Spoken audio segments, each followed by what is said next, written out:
When the system is unjust, our voices must be heard. We must be the ones to blow the horn.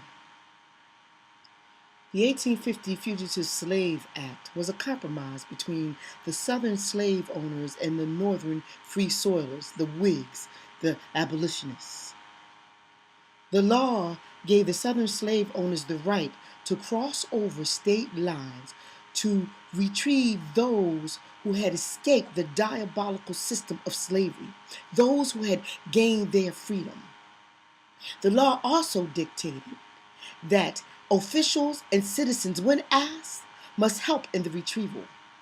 And if officials refused, they were fined $1,000, the equivalent of $26,000 today. And the law gave no rights to those who had gained their freedom. They had no rights in the court of law. And therefore, the Fugitive Slave Act of 1850 outweighed the personal liberty laws in Pennsylvania that protected free men and women of color who had always been free. Therefore, when the gangs gathered, such as the Gap Gang, they would cross over the state lines to capture those who had escaped, but they would also steal free black men and women of color and sell them in the South. But there was one man, William Parker, who made a blow against the 1850 fugitive slave law. You see, William Parker, he escaped Anne Arundel County, Maryland, in 1839 at the age of 17. He had seen many of his family sold off. And he said, "It is now time for me to gain my freedom." Him and his brother, it was harrowing, for they almost got caught twice before crossing over into Mushroom Country in Chester County, Pennsylvania. There, William gained employment at the Pall Mall farm. And finally, he settled in his home, a 2-story building in Christiana, Pennsylvania. And there, on Sundays, they would have apple butter boiling pots, and they were stirring up. Or they would dance, and they would sing songs like, "I'm on my way to Canada, that cold and dreary land. The dire effects of slavery I can no longer stand. My soul is vexed within me to think that I'm a slave.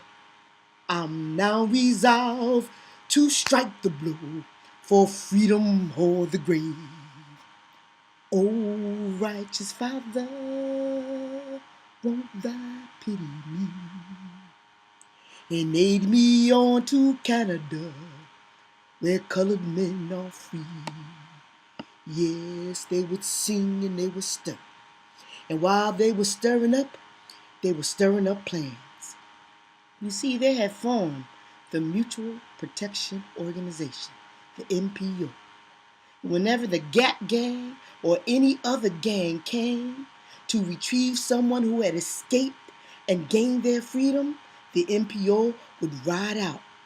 William Parker, they got William Dorsey down at the jail. They got him at the jail. And the judge said, he's someone else's property. We got to ride out. But the judge said, he's someone else's property. We don't much care what the judge says. You know what will happen to Dorsey if he gets back south. And you know the plight of his wife and his children. So the MPO, they rolled out. And they got him free from the jail. But there was so much confusion, he got recaptured. But that evening, it was the free men of color and the abolitionists who paid for his freedom. Now, William Parker's home was a fortress against the 1850 Fugitive Slave Act. Men and women, they would come through on their way to Canada, or they would come and stay and work in Chester County. Then, on September 11, 1951, you see, the gangs knew about Parker's safe haven. And so Edward Gorsuch from Maryland, he came with Klein, the U.S. Marshal, and a posse to get what he called his property. And Parker and everyone in the household, they knew when they flew up to the second floor. Gorsuch entered with Klein. "I hear your voice." He knew himself to be a benevolent slave owner, for he would set his property free at the age of 28. "If you come down, I shall set you free at the time, and I'll treat you kindly." What came down was, "If you take one of us, you will have to take all of us." "But you have my property. I want my property." "Look down there. You see the table? You see the chair? That's property.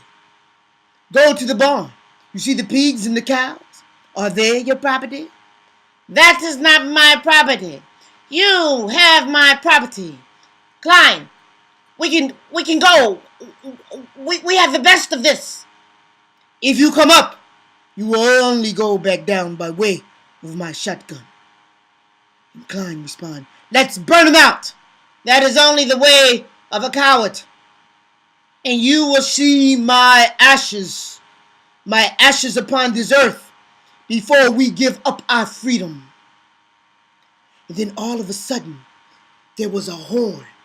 The horn blew. It was Eliza, his wife, on the second floor. She was blowing the horn out the window, and everyone knew that when the horn blew, it was time to come.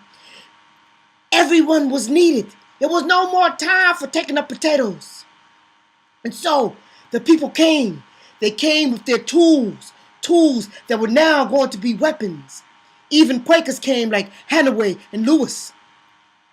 And when Hannaway and Lewis got there, you see, it was said to them by Klein, it is your duty to help us retrieve Gorsuch property." But Hannaway and Lewis said, they have the right. They have the right to their freedom.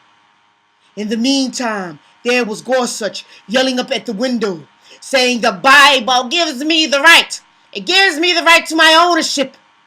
And there was William Parker coming down, saying the same thing from the Bible. Yes, but it said, I have the right. We have the right through the Bible to be men that are free. Then the fires, the shots, the gunfire, it started. And by the time the smoke settled, Gorsuch was dead. He had no more property. Over 30 people were arrested and they were tried. William Parker and his family, they gained their freedom and they went to Canada. But those who were tried for treason. But it failed. And so we know that William Parker, he struck a blow against the 1850 Fugitive Slave Act. You see, Frederick Douglass said it was actually the first event that spoke to the Civil War, because Eliza and William Parker, they blew the horn. We must continue to blow the horn.